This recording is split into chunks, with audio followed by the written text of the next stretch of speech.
Welcome to today's discussion on the Federalist and Anti-Federalist Papers, sponsored by the Principles of Freedom Foundation.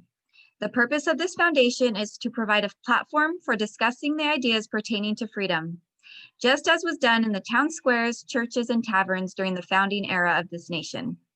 Ideally, those who listen to or participate in this discussion will have come prepared by having read the materials to be discussed today. Participating in today's discussion are Tyler and Tiffany Mason, Juliet Bellinger, David Bishop, Derek Harris, and Abby Bowman, and myself, Brooklyn McClure. So today we're going to be discussing a couple of the Anti-Federalist papers, particularly speeches by Patrick Henry, one that was given on the 5th of June, 5th of June, 1788, and also the second paper by John DeWitt. So as you might know, the history of what's going on now is they've lived with the Articles of Confederation in this nation for 10 years, from 1777 to 1787, and there's been a lot of especially financial chaos and other problems arising from having too much democracy and not enough of a strong central federal government. And so they've sent delegates to Philadelphia to discuss a way to amend the Articles of Confederation. But when they return, you can imagine some people felt hoodwinked because they return with a whole different form of government. It's no longer a confederation of states. They now want to make it this United States of America, which is like this, well, it is a constitutional republic. And so there were a lot of people who fought against that, saying such things as, hey, we didn't even authorize you to do this. We said go amend our Articles of Confederation, and you came back with a whole separate government? No way, we are not going to stand for this. You're just trying to do what the king did. They were very fearful of having too strong of a central government because of what they just came out of with the King of England. So I want to just open the floor up. What was Patrick Henry in particular, and any of the Anti-Federalists, concerned about happening in this nation with this newly proposed government? And has anything that he was afraid of actually come to pass?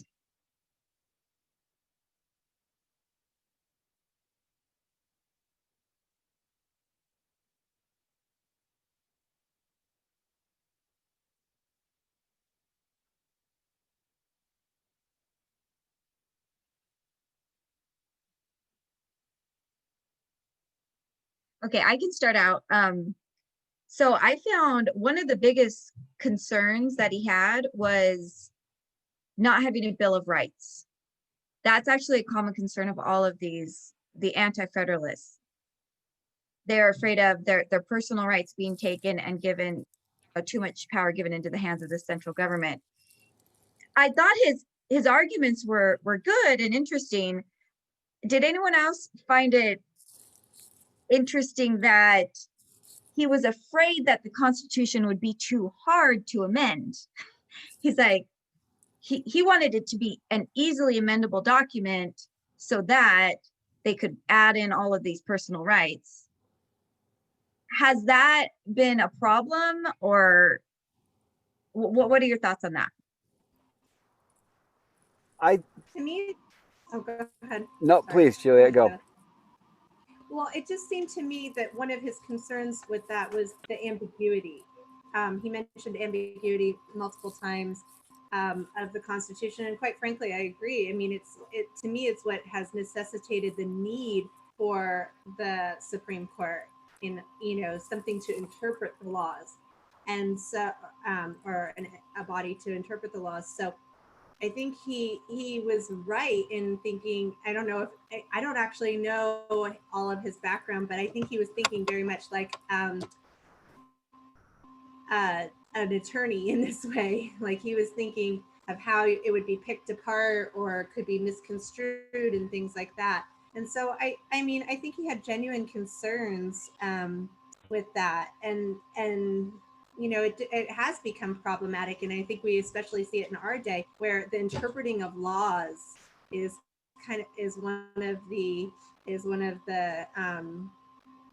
most divisive things we face in our country. I agree. And was that even the purpose of the judicial branch? It wasn't to interpret law, because now it's gotten to the point where they're making law, you know, from the bench. Okay, Tyler? In a different vein, as I was thinking about the necessity of the Bill of Rights and should it be easily amended, the Constitution be easily amended or not, you know, I don't think that it should be something that's just a whimsical, yeah, we'll edit it today and then we'll change it again tomorrow if we don't like it.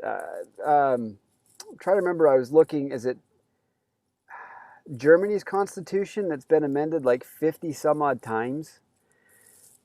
That just seems like it would be impossible to keep tabs on. But the thing, Brooklyn, to kind of back up a little bit that you mentioned with the Bill of Rights, and this is a conversation that Tiffany and I had as we were reading through it. Is the Bill of Rights necessary if your document is written correctly the first time? And I don't have the papers in front of me to be able to go back. So maybe somebody's got them pulled up already. But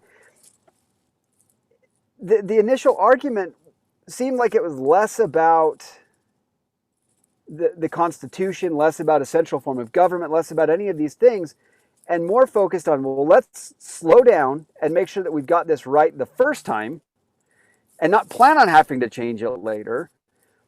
And let's make sure we have our relationship set to where we, the people, retain all of our rights unless we expressly give the government something specific to worry about. And that was one of the things that really stood out to me as I considered the Anti-Federalist paper. Not so much should it be altered or not, but let's make sure that we know who's responsible for what. And most of the government, and I think that's really gone backwards or sideways on us now, 200 years in. What went backwards? You broke up for a second. Just this idea that, I'll give you an example. Since I kind of broke up, I'll clarify a little bit. In this last election, one of the points in the state that we voted in, it specified, should people be allowed to hunt on public property? And it passed, where it's now a protected right to hunt on public land. But should it need to be specified? Did I give the government the right to regulate those public lands that I, as a taxpayer, already own? And that was my concern as we started talking about these Bill of Rights, is that to me looks like this really easy way out of, we didn't get it right, so we're going to have these Bill of Rights just to protect these core values, rather than, nope, let's get it right. And then we know the government is responsible for these very specific tasks and nothing else. They did kind of debate on that quite a bit as to whether or not a Bill of Rights was necessary. And if I am remembering correctly, Madison at first was quite opposed to it, because that's what he was saying. He was saying, we have all of our rights. The people have their rights. We are just laying out what rights we're willing to relinquish and give up to this government we're creating. Obviously, he did kind of flip on that a little bit and felt like it was necessary. And it makes you wonder what the effect of that was on us. By stating all of those, do we then slowly over time begin to think that the government must have given those rights to us, as opposed to the other way around? Is that what the Bill of Rights ended up doing, as opposed to the desired outcome was that we would just be able to say, oh, and by the way, just remember, here's our little box. Don't touch these, right? These aren't yours. They're ours. And I was actually thinking of this earlier. in the Federalist Papers, was it 23? I think 23. They were talking about the language used and the difficulty that sometimes comes through language, because definitions, right, are a little bit fluid. And it's really important that we not only read these documents that tell us about our government, how it works, why it's supposed to work, what the goals are, right? But that we read all of this stuff too, all the extra stuff, all the Anti-Federalist, all the Federalist Papers, so that we have a greater understanding of what their definitions were when they were writing these and what their intent was. It's important that we understand that. Otherwise, it gets really muddy real fast. And just as an encouragement to anybody that is joining this and watching and considering these things, to go with what Abby said, I know most of us, I'm going to assume all of us agree, when you're reading these documents, do not use, this is my soapbox, but do not use a modern dictionary to look up definitions and words that they used in 1780s. Oh, there it is right there. That is one of my 2 favorite books of all time. It's the 1828 dictionary. Know what these words mean, because they don't, Abby, and I'm so glad you bring that point up. As you're reading them, know what these men meant then, not what it sounds like they mean now, because those are 2 very common things.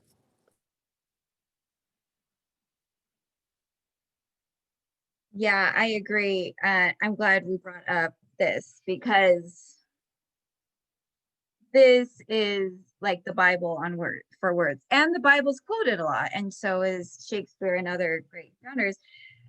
If you want an example and a homework assignment to do, look up the definition of happiness in the 1828 dictionary and then compare it to the definition of happiness now. I mean, that the definition there has a whole column of what happiness is, and the Webster's modern dictionary is like 3 words.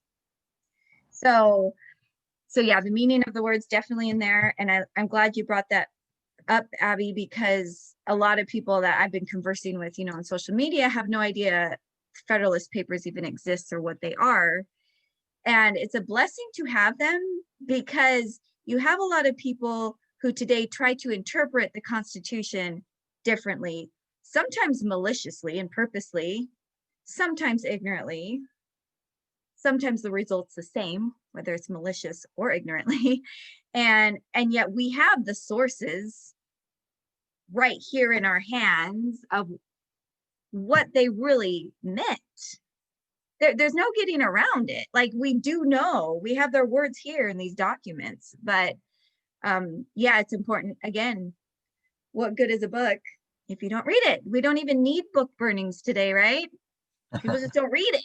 Like, it has the same result. Right. So yeah, go ahead, Derek.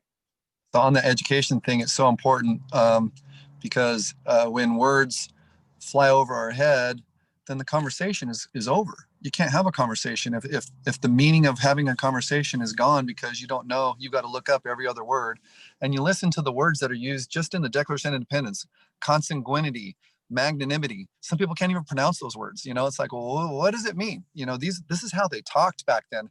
I was happy to see, not a big Nicolas Cage fan, but in that National Treasure where he's like in awe over the document. He goes, wow, nobody talks like this anymore. And that's beautiful and an indictment at the same time. It's like, we don't talk like this anymore. There was a comedian that did a Shakespearean style Three Little Pigs story. It was really funny. And or he introduced that, he mentions the fact that Shakespeare had a working vocabulary, not a shelf vocabulary that he pulls down from time to time, an active working vocabulary of 56,000 words. The average American is 4,000 words. So that should tell us right now, go grab Brooks' book there, the dictionary, and look up words every day and get familiar with them. And then you can move forward. And now I want to say something about the amendment process. I think it's beautiful because obviously there was no amendments at the time the Constitution was signed, but there was an amendment process in the Constitution, which was signed.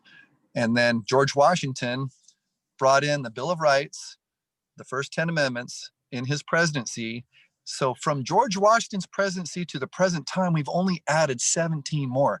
To me, that is a stamp of approval on the amendment process. We don't have like a healthcare legislation that's got thousands of words that everybody voted on and nobody read, kind of thing. You know, that's the beauty of the simplicity and the veracity of the Constitution and the amendment process and the amendments that we have, because the deliberative process that it took to create the Constitution, they intended for that same process to be instituted when bringing about an amendment. And to me, that's a victory. And there have been some positive amendments. I wrote in my margins here, though, in response to him, because he's concerned, we can't change it well enough. I feel like some of those changes, some of those amendments have been absolutely destructive, though, to our republic, to democracy, to the states' rights, and has actually caused more problems than good. I don't know. What are your thoughts on that, Abby? Is a double-edged sword, isn't it? Because you can't change them for good, and you can't stop the bad ones. You know what I mean? That's the outcome of that. If it so happens that the majority, you see them making some choices that you think, oh wait, this is not good. This is going to lead to less freedom, not more. It's harder to stop that. And I think that is where we have found ourselves more than on the other side of the coin. It's interesting though, because, you know, Patrick Henry's from Virginia. They're a big state. They had the power and they wouldn't want to give that up as easily, right? And become marginalized by these laws. I kind of love Patrick Henry personally. And actually, Juliet, he was a lawyer. He has kind of a fascinating story because he didn't go through the schooling that other lawyers did, and he took a 7-year process and kind of self-taught in 3 years everything he needed to know to become a lawyer, and of course was a little bit fringy, a little bit rebel, right? But I find it interesting that, you know, along with this idea of his that you know, just a very small percentage can change everything as far as amendments go. He talks too about taxation and how, you know, he says, let me see if I can find it. For I never will give up the power of direct taxation, but for a scourge. I am willing to give it conditionally, that is after non-compliance with requisitions, meaning you can't take it from me. I want to be able to give it to you voluntarily, which is sort of what they had with the Articles of Confederation, right?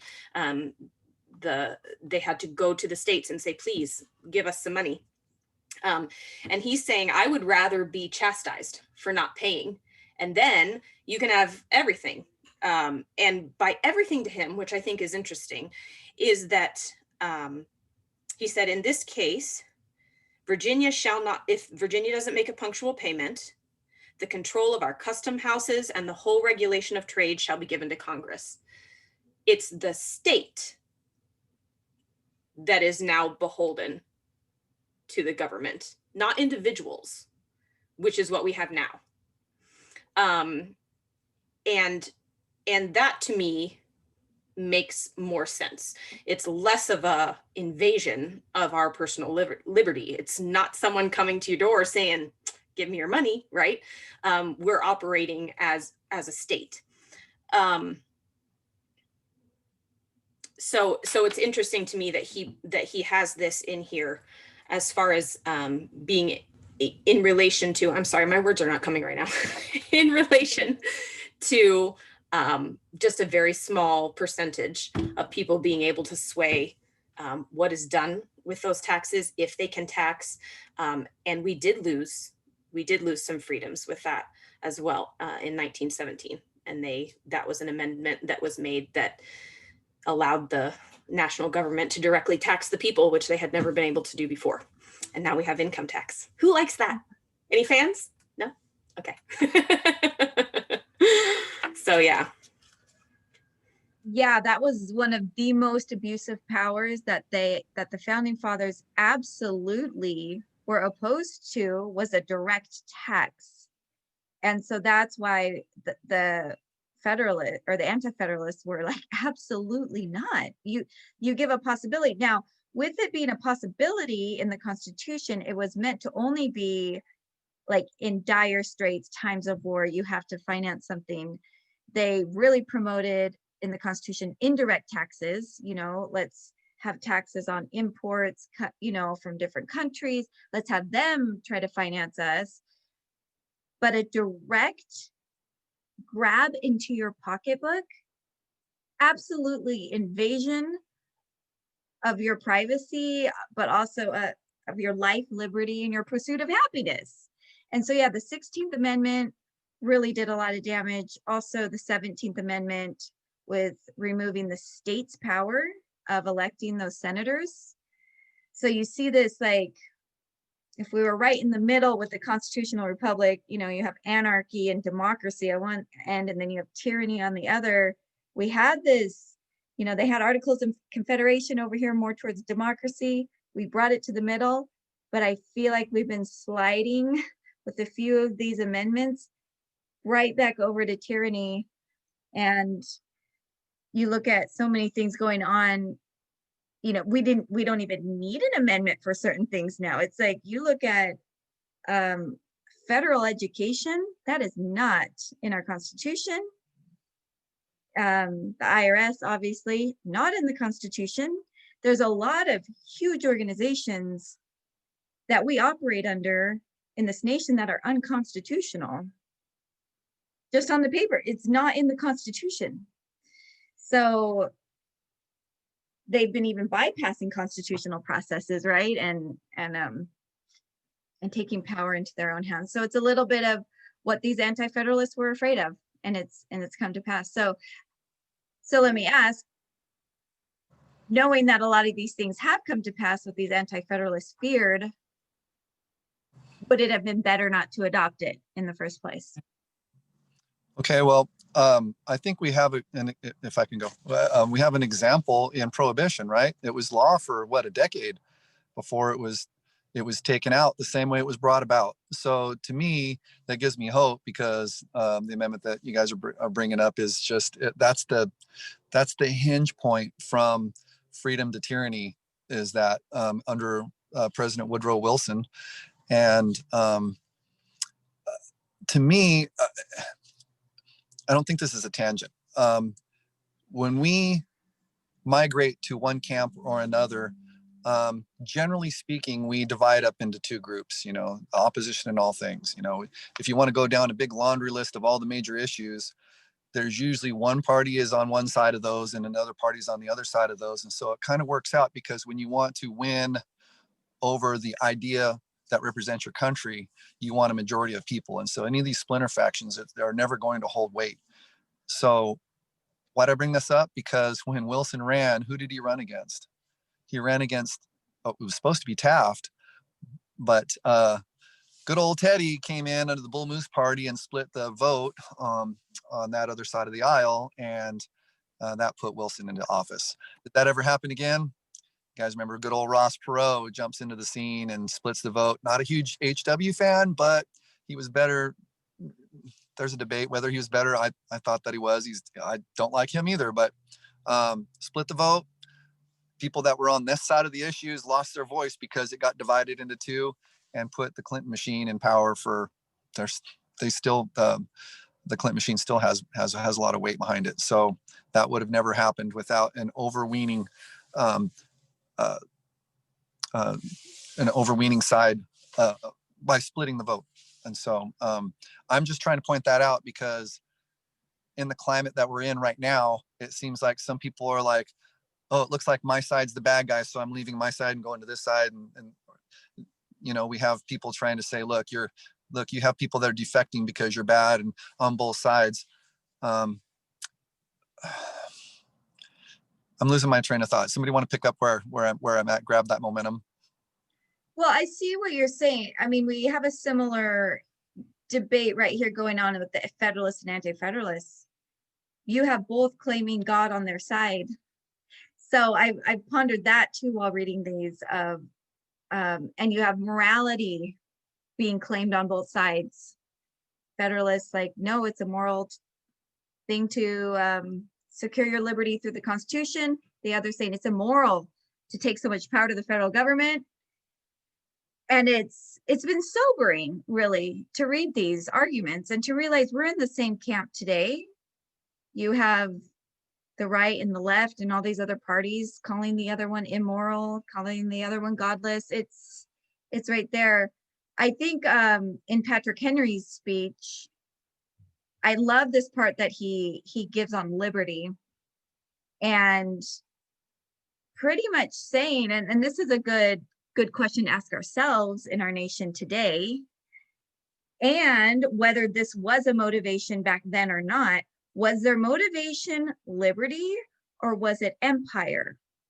Was it money, or was it liberty? So he says, when the American spirit was in its youth, the language of America was different. Liberty, sir, was then the primary object. We are descended from a people whose government was founded on liberty. Our glorious forefathers of Great Britain made liberty the foundation of everything. That country is become a great, mighty, and splendid nation, not because their government is strong and energetic, but, sir, because liberty is its direct end and foundation. We drew the spirit of liberty from our British ancestors. By that spirit, we have triumphed over every difficulty. But now, sir, the American spirit, assisted by the ropes and chains of consolidation, is about to convert this country to a powerful and mighty empire. And so I thought about that. Like, what is our motivation, even with, these stimulus checks we pass and any of the decisions of our legislature, or even of the people voting certain people in as representatives? Are they motivated by liberty and the spirit of liberty, or are they motivated by money and making and creating an empire? And it's true. We have created an amazing empire in America, and many private businesses have created empires. But has that become our focus in this nation? And are we sacrificing liberty for it? What are your thoughts on that? If I can chime in, I don't think, in my opinion, it's quite a cut and dry of it's this or it's that. Most of my adult life, I have either been self-employed, a business owner, a consultant, etc., where it was mine to decide if I was going to be successful or if I wasn't. And I love the freedom that I'm allowed that enables that. I was able to pick my career path. I've been able to pick my contracts. I've been able to do all of those things. And so I think that from the capitalist perspective, to be motivated to create an empire, there's nothing wrong with that. I disagree with the morals of the company I'm about to mention, but I think that they hold some value here. Google, Amazon, Apple, Facebook, right? They saw a need, they filled it, and they created an empire. And I have empires fall.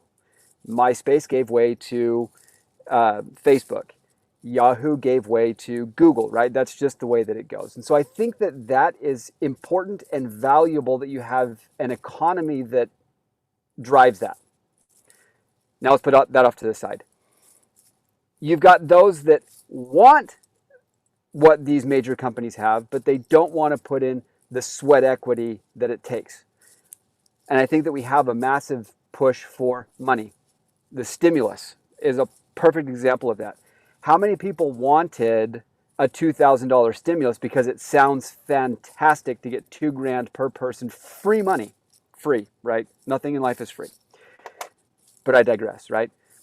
So you've got the government that they want to create this empire with career politicians that are in for 45 years, and you can't point a finger at a single good thing they've done other than get reelected for 45 years. who placate the mob by giving away as much as they can so they can stay in office for 45 years. And it's those extremes that terrify me, and I think they should terrify most intelligent people that can see it for what it is. Excellent points, Tyler. I think that back to the origin of that woe of these stimulus checks that were, free money. Wow, way to bribe me with my own money. Hey, Derek, here's all the money that we took from you. Here, we're going to give some back to you and vote for me for that reason. Mind-boggling. That's lost on so many people. And what's enabled that? Abby brought it up. It's that 13th Amendment is it the 13th Amendment? 16th Amendment. It's 16. 16th, back in 1917, right? Right after, because it was implemented to help fund World War I, right? So it was a noble cause.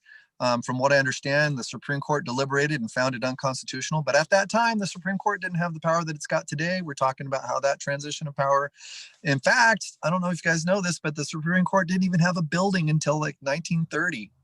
So look where we've come. Because it was never meant to be that big. That's why it's the smallest article in the Constitution too, or the smallest branch. It was supposed to be the smallest branch.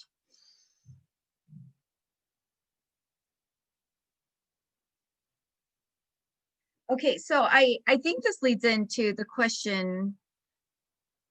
I mean, this seems to come up in every discussion that we have, is the morality. This Constitution was created for moral and religious people. Now, we did have a debate on Facebook with some friends who aren't religious again, it comes back down to words and semantics, right? Oh, well, does it mean I have to go to church or else I'm not moral? No, it means you have a standard by which you live, right? And you're not selfish. And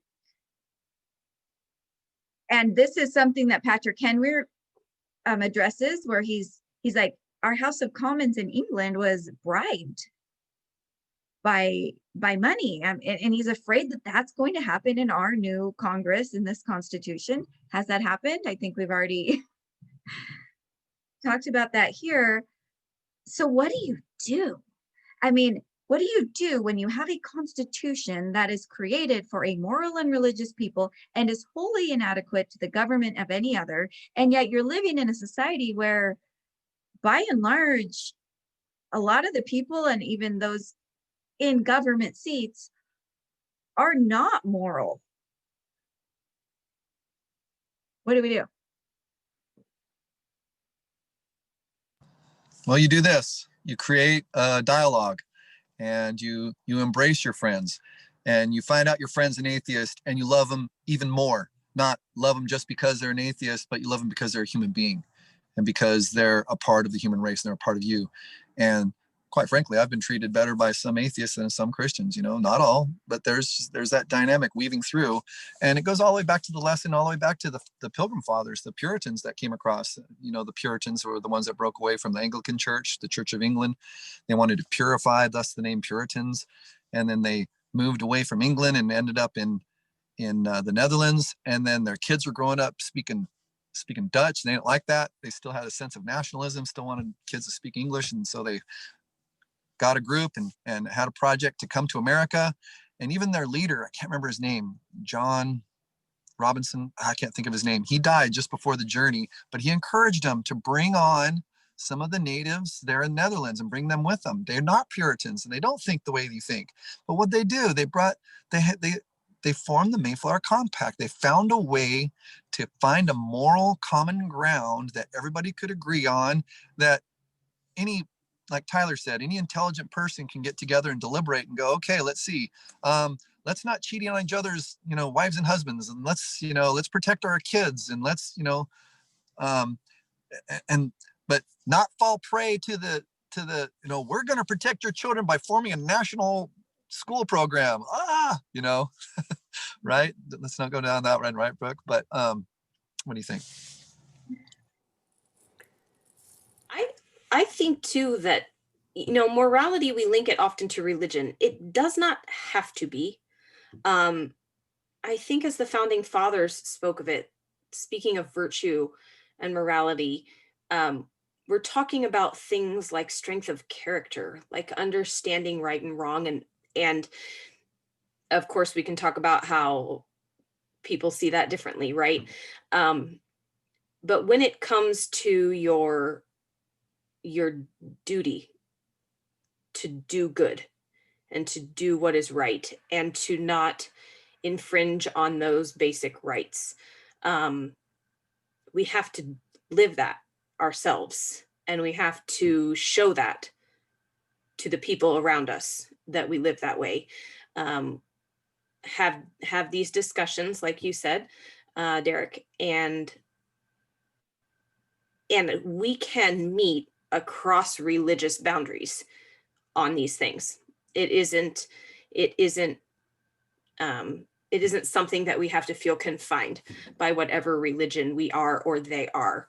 On the very basic things, I think I said this before, I feel like people have a general idea of what is right and wrong. The farther out we go from those basic things, it gets a little harder to determine sometimes. But we start there. We start with what we do agree with, what we do all see eye to eye on for the most part. And we can build on that. Right. Thank you, Abby. That was beautiful. I think we need to meet people where they are, treat them like a human being. I grew up in heavy metal music, and everybody's like, you believe in Satan music and you're a Satan worshiper. And I'm like, no, I'm just rocking out. I'm having fun. I like Def Leppard. I like Van Halen.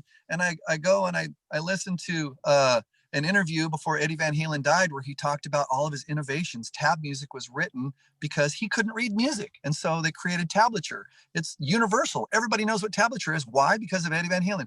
And what did he say when he came up with all these things, where he was taking humbug pickups out of this guitar and putting them in that guitar and getting shocked and almost dying, maybe not almost dying, but just shocking himself to death and putting in different things, right? And what did he say? He said, I got inspiration from somewhere. And he looks up and he points up. This is the guy that's the devil worshiper that I was following when I was a kid. Nobody met me where I was at and validated my chaotic world that I was living in. I didn't grow up with any religious direction. I didn't have family prayer and scripture study in my home growing up. It was, I came into as I just got out of high school at the end of that. The other one's Rick Allen, the guy, the one-armed drummer from Def Leppard, right? Devil music, listen to devil music. Well, listen to an interview from him. He talks about, I only have one arm and two legs, but I think God has intervened and made me a better drummer. And what would it be like if I had another arm? I'm bringing that up because we need to meet people where they are. If there's an idea out there, this group is that. Are you friends with any of those people that are getting these accusations leveled against them? Why don't you invite them over for dinner? Why don't you have a discussion like this over dinner or over lunch? If you have limited time and you can only meet with one person at a time, that's enough. Meet with one person. Have these discussions. Meet them where they are. And not to convince them that you're right? But to hear them and what they're saying to you and see if that fits in your understanding of what is right and good and true. If you do that for someone else, then when you share, they'll be way more likely to do the same for you with what you're saying. And I think that's absolutely important that you do meet people where they are. And you have to recognize the first time you meet them, the second time, the third time you meet them, you may not be able to have this conversation, but have a conversation about anything, right? Whether you're just talking about the music and you're not talking about the morality of the music, whether you're talking about the movie, you're talking about the book, you're talking about the food, it doesn't matter. But just start out first by saying, look, we can vehemently disagree on politics, but we can absolutely disagree on that dessert. And then over time, you get to where you're able to start having those conversations because of the mutual respect. And I think that starts with the one. And Tiffany talks about that all the time, the importance of starting with the one. So I think that's important. And then the other thing I think is important to remember too is all things are cyclical. We're not the first people to feel this way about a political environment or about an economic environment, right? All things are cyclical. That doesn't make it easier. but it gives you some perspective that across the horizon, things are going to change, and eventually they will get better. So I think you have to keep those two things in balance, in perspective. Thank you. Okay, I think we'll end on that note. Those were some beautiful notes, unless someone has something burning they wanted to say. But what I heard was love people where they're at. Find that there's always a way to connect with everyone, even if it's just by a smile. Who doesn't like a smile, right? And like Tyler said, be okay with what is. I think it's when we start to fight the cycle of history, like you said, like some of us know this cycle. We're in the cycle of bondage, and we know that to get out takes a fight. And I think we're kind of fighting that, right? Like, no, I don't want to have to go. I know what they had to go through to get their freedom back. And so we're trying to jump the cycle and go back to like peace and prosperity from here. And it's like, no, you know what? We just have to accept where we are, what that is, go with that flow, and hopefully get through it faster, like get through the cycle faster through education and through love of all people, but not fight it. Okay, I know. Let's see. David, did you have something? Because you're unmuted. Oh, sorry. Okay. I mean, I think the only way to know is with love. And so that same thing about accepting the situation, it's not, I think we sometimes identify people as their expressed beliefs, but there's so much more depth. There's so much more to everyone. And I think we allow people to evolve and change, but be with them and accept as, you know, in their current space. But I think that's kind of what others were saying as well.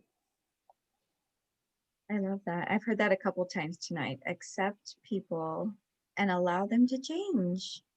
Not holding on to these grudges, even. Oh, they said that to me 10 years ago. And hey, maybe they've changed. Maybe I've changed. Maybe we can come together more mutually now.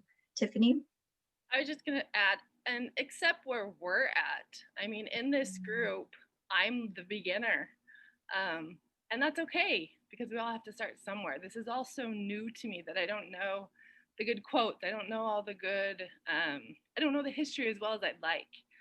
But you got to start somewhere. And so I just encourage everybody to just be okay with where you're at and not be stressed and afraid that, oh, you know, I'm not the smart one, or I'm not this. Be careful not to label ourselves. Like sometimes we're afraid of labeling others. So just don't be afraid of where you're at, because that's a perfect place. Today is a perfect place to start, right? I love that. Thank you so much for sharing that, Tiffany. That's so true. I hope that everyone listening, I mean, will find their place, and not, that's why I wanted to have a diverse group on here, so that everyone who watches or listens later will feel comfortable wherever they're at. Can I just say, Yeah. a lot of information passed back and forth, but my heart wasn't penetrated until I heard Tiffany talk. It's beautiful. Thank you. I love you all. Thank you for joining in this important discussion on freedom. Until next time.